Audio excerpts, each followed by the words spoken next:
Tony D and Little Joan with a screenwriter's rant on Black Phone 2. A very creepy trailer that doesn't tell you much about the plot, but I think you know where this is going. Smash a like and subscribe. Thank you for smash liking and subscribing. Check out my books. The links are in the description. Comedy horror in South Jersey. It's the Pineys books 1 through 17. Available at Amazon.com. Don't forget, Kindle Unlimited is free. So the Black Phone is back. It's ringing and ringing throughout this trailer. It's very creepy. Very creepy trailer. 3 kids were killed, and I assume it's about the current victim being targeted by, I think he's a serial killer, right? I didn't see the first one. I heard good things. I heard it's very creepy. This trailer's unnerving, man. Check it out.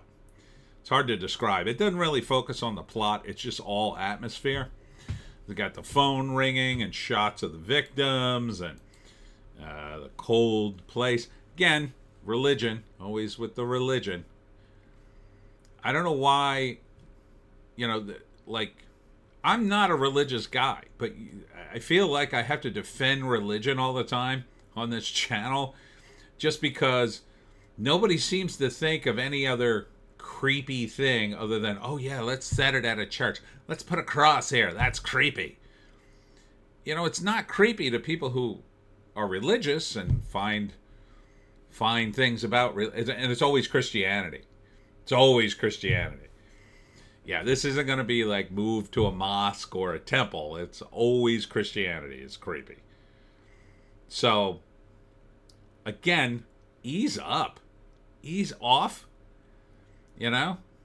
Murders happen everywhere. Crazy people are everywhere in every religion. So, either spread the horror a little thinner in other places or stop picking on the Christians, for crying out loud. Starting to really get annoying. Anyhow, it's a Christian summer camp, and that's where all the victims are. Again, it could have just been a non-Christian summer camp, but it's always the Christians. Yeah, they're the creepy ones. None of the other religions are ever creepy and weird. Guys who spend hours and hours poring over a religious text and, don't have a social life. Yeah, they never get creepy. Just the Christians. Again, I'm not religious. I don't belong to a church. I haven't belonged to a church in years. But it's just, man, you talk about beating a dead horse. Yeah, see? But that all being said, Black Phone, I hear good things. The trailer is very creepy, really gross, and unnerving. All atmosphere. So I have no idea what the plot is, but it's probably going to be, the victims. Let's see if it tells us a little more. The victims being hunted down by a serial killer. Black Phone 2 is an upcoming American supernatural horror film. Oh, it's supernatural. So maybe this is a ghost of the guy. Directed by Scott Derrickson and written by Derrickson and C. Robert Cargill, who are both producing with Jason Blum. It is a sequel to Black Phone, which in turn is an adaptation of the 2004 short story by Joe Hill. The film stars Mason Timms, Madeline McGraw, Jeremy Davis, Ethan Hawke, reprising their roles, and Damien Bitchute joining the cast. Okay, not much there.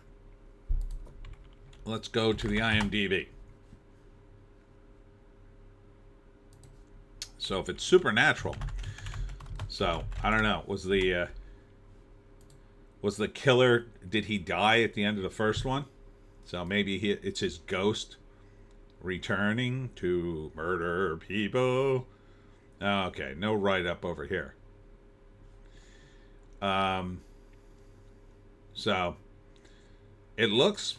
I mean, the look of it looks great. It's spooky, unnerving. The ringing and ringing and ringing, the victims. I don't think these are the victims for the first movie, are there? See, there he is from the first film? Or is that him returning? Or is there another guy? That's always the way, right? Either the killer dies, and then the next movie, somebody else takes his place, usually one of the former victims, something like that. Or it's his brother or son or somebody who was helping him the whole time. And, you know, the movie's so popular, they wanted to make a sequel, so they made up a bunch of extra stuff. Or that it's his ghost, or he's got some sort of supernatural powers and they keep sending him back to murder people for reasons. Would I see this? Well, I got to see the first one. But I would see this probably after I saw the first one and liked it. And again, I hear good things. So, Black Phone is back with Black Phone 2. And, you know, the isolating atmosphere of the cold and place that is empty. I mean, it really sets the table for you know, a horror movie. It's also an easy way to make a trailer for a horror movie that you know, you don't want to give away anything if there's going to be a big surprise. Plus, you know, you haven't shot much, and you don't have footage of Ethan Hawke or whoever your other big names are to promote it. So, all right. So we're franchising this too. All right. Anything that does halfway decent now. So Black Phone 2, it's back. And blacker than ever. And that's it from me, Tony D and Little Joan. Check us out on the green site, the orange site, and the black site for other videos. You know the ones I'm talking about. Not videos, the other sites. Thanks to all who came out to the Walt Fest in Laurel Springs, New Jersey. Next up, I'll be at Mount Ephraim Senior Housing on Wednesday at 1 p.m. for my talk on how to hunt the Jersey Devil. Oh, and don't forget, this is your last day to buy the Pineys, my book, at $8.99. Tomorrow it goes up. I cannot guarantee. I'm gonna reset the price tomorrow. I'm not sure where it flips over, but I needed time for the algorithm or whatever to catch up to me. So today, you're good. After midnight, all bets are off. So get your copies of the Pineys today. Place your order and save yourself some money. Thanks for tuning in. We'll see you